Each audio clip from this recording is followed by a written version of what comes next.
Hi friends, ఈరోజు మనం love o love movie review అయితే చూద్దాం. ఫస్ట్ ఆఫ్ ఆల్ ఈ మూవీ నాకు ఎలా కనిపించిందంటే పర్లేదు, one time watch. Love o love ఒక రొమాంటిక్ కామెడీ డ్రామా. దర్శకుడు మాగేష్ రాజేంద్రన్ తెరకెక్కించిన ఈ చిత్రంలో పవీస్ నారాయణ్, నాగదుర్గ ప్రధాన పాత్రలు నటించారు. ఇక ఈ మూవీ కథ విషయానికి వస్తే, రఘువరన్ అనే యువకుడు తన ప్రేయసి అవంతిక కోసం అధికంగా ఖర్చు చేస్తూ అప్పుల్లో కూరుకుపోతాడు. ఉద్యోగం, కుటుంబం కూడా దూరం అవుతాయి. దీంతో ఆమెకు తన పరిస్థితి అర్థమయ్యేలా 4 నెలలు తమ పాత్రలను మార్చుకొని జీవించమని సవాల్ విసురుతాడు.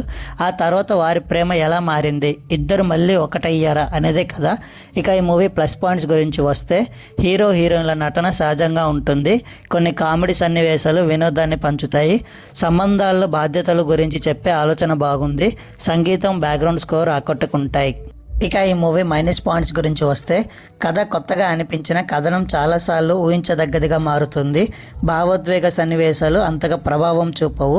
రెండో భాగంలో వేగం తగ్గిన భావన కలుగుతుంది. ఇక ఓవరాల్గా ఈ మూవీ కొత్త అనుభూతిని ఇవ్వకపోయినా కొన్ని సరదా సన్నివేశాలు మరియు ప్రధాన పాత్రల నటన వల్ల ఒకసారి చూడదగ్గ రొమాంటిక్ ఎంటర్టైనర్గా నిలుస్తుంది. గొప్ప ప్రేమ కథను ఆశించే వారికి కొంత నిరాశ కలగవచ్చు. ఇక ఈ మూవీకి మా రేటింగ్ వచ్చేసి 2.5 out of 5. ఇంకెన్ని రివ్యూలతో మళ్ళీ మీ ముందుకు వస్తా. అంతవరకు బాయ్ బాయ్.